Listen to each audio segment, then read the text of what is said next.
Hürmetlik vatandaş, endilikli muhakeme. Özümüzün obzoru özümüz məxsusdan yazğandak, endi muhakeme. Sözleyimiz, ilan qılımız, yakı muhakeme elip barımız sizlerle vatandaşlar.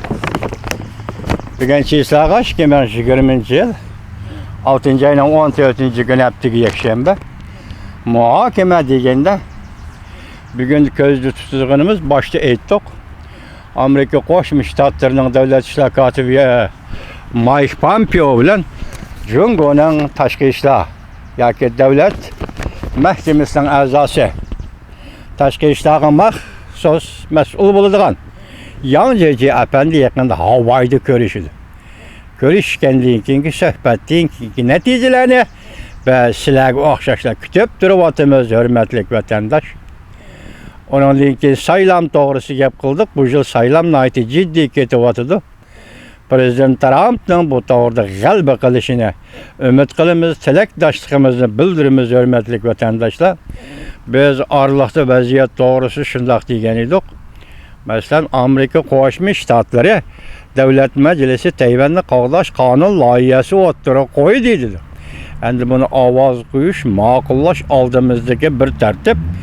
Bu to'g'rida sizlarga tanishdik. Bizning to'rbatdagi Xitoy aktivlaridan davomli yaxshi odamlar, yaxshi so'zlaydigan odamlar deb qarab kelayotgan demokratlardan Zhang Fengshikoning bugungi to'g'ri filmiga qo'ygan mavzusini sizlarga taqdim qilamiz vatandoshlar.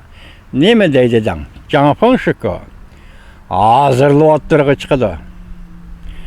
Jungo Kompartiyasi 30 yıldan beri Tayvan'la kurallık birlik keltiriş, harbiy ishlar strategiyasini tavlab keldi. Endi bu strategiya bir atdegandalar tegishidi. Tekrarlayman vatandaş. Jungo Kompartiyasi 30 yıldan beri Tayvan'la kurallık birlik keltiriş, harbiy ishlar strategiyasini tavlab keldi. Endi bu strategiya bir at deganda tugishidi. Amerika Jungo diplomatik munosabat o'rnatdi. Voy kechiringlar. Amerika Tayvan diplomatik munosabat o'rnatdi. Bu aldirashchilikda Jungo deb yozilib qolganini ko'rdingizmi do'stlar? Ey insonning aldirab sizlarga xabarni yetkazman deb Tayvan deganni yozaman deb Jungo deb yozilib qolibdi ko'ring. Amerika Tayvan diplomatik munosabat o'rnatdi. Bu ne? Zhang Fengshiko hukm qilibdi degan gap. Miki emas. Mumkinligi va yoki imkoniyati va deganlik emas. Hozir Zhang Fengshiko nima deydi? Amerika Tayvan diplomatik munosabat o'rnatdi. Va qaltis gap bo'lib ketdi vatandosh. Amerikaning Tayvanda askar turg'izganligidan iborat cho'ng harakat orqali yetib keldi. Endi nima deymiz? Ala sharingni talashgan shaharlaring qoldi. Qara Jungo Kompartiyasi talashgan Tayvanlaring qoldi desak bo'lamdi. Endi Jungo Kompartiyasi Zhang Fengshiko bugun bizning nihoyatda o'tkir, nihoyatda jiddiy vaziyatga munosabatlik bir jumla so'z bilan ta'minladi ya vatandoshlar. Nima deydi? Amerika Qo'shma Shtatlarining Tayvanda askar turg'izganligidan iborat cho'ng harakat orqali yetib keldi. Somro televiziyasida e'lon qilingan tizimlik, ya'ni diplomat vakillar umigi tizimligining ta'siri intayin zo'r. 13-kuni YouTube Zhang Fengshiko bu yerdagi diplomat tizimligi nima? Diplomatlar tizimligi nima? Ehtimol Havayga kelayotgan Jungo diplomatlarining tizimligi bo'lishi kerak. Buni hozir Zhang Fengshiko nima deydi? Bu intayin zo'r ta'sir paydo qiladigan ish deydi.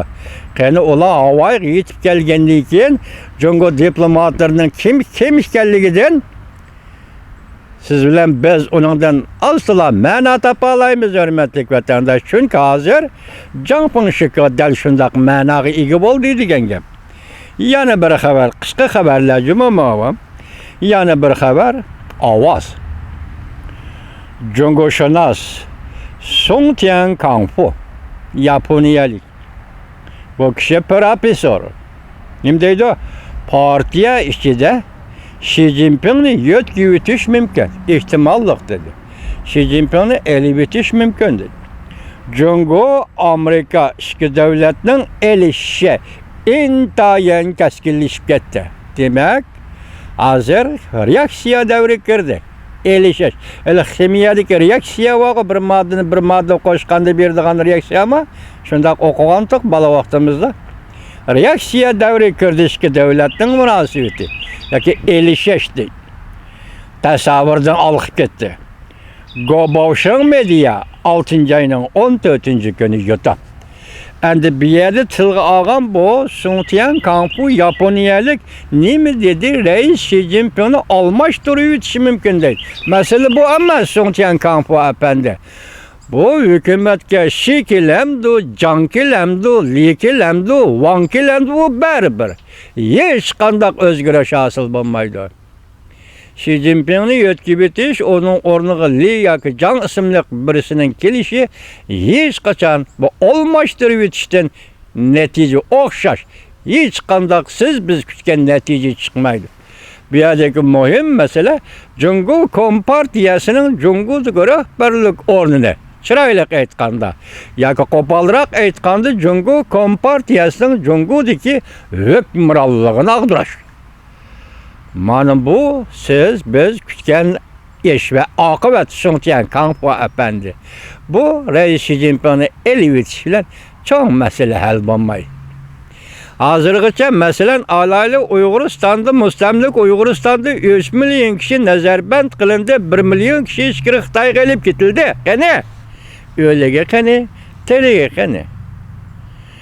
Reis Xi Jinping mush harekatni qo'llanganda, mush siyosatni belgilaganda atrofidagi doimiy hay'atlardan birisi yo'q dedimi? Yo'q vatandoshim. Yoki o'lkalik, yerlik hukumatlardan birisi yo'q, biz bundan siyosatni ijro qila olmaymiz dedimi? Yo'q vatandosh. Hammasidan gapi bir. Hammasi bir jangalning bo'rileri Kompartiya, bir jangalning bo'rileri. Mush bo'riga o'xshatganim sal qamlashmay qoldi. Bo'ri bo'lalamdi bu. Uni o'zgartib gap qilsak, hammasi bir jangalning tulkillari. Mana muvaffaq o'xshash bo'ldi. Hali shunday. Sun Kangfu efendi. Lekin buningda bugun sizlarga yetkazgan bir xabardan men huzurlandim. Qaysi xabar? Janping Shikar nima deydi? Tayvan qo'llash qonun loyihasi yaqinda o'tirg'i chiqdi.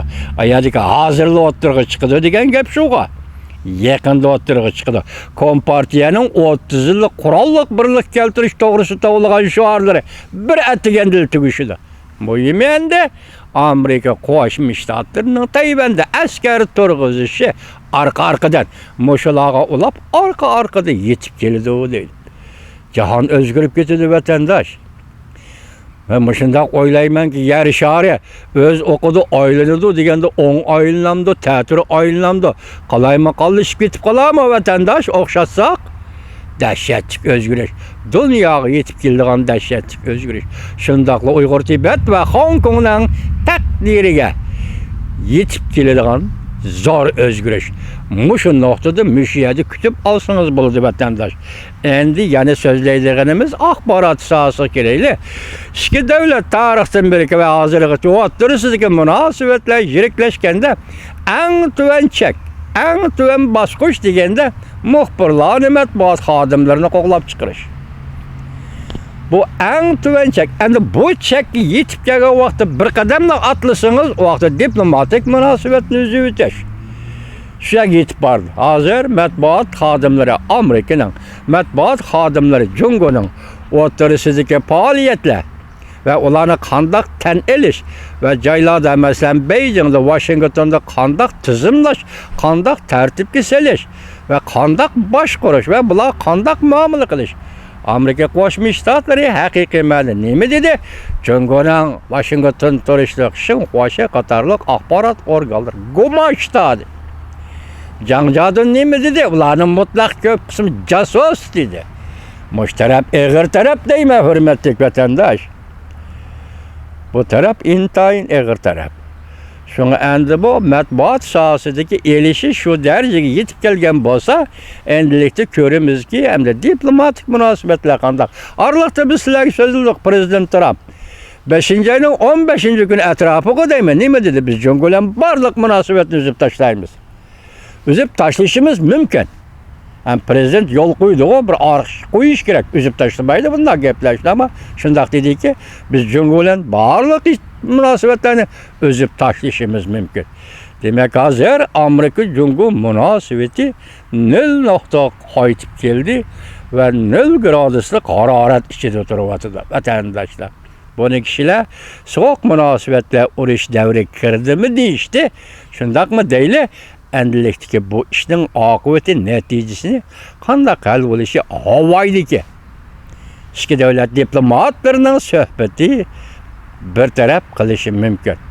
Şu sohbetin ki Cumhur Amerika münasebetini görmüş vatandaşlar.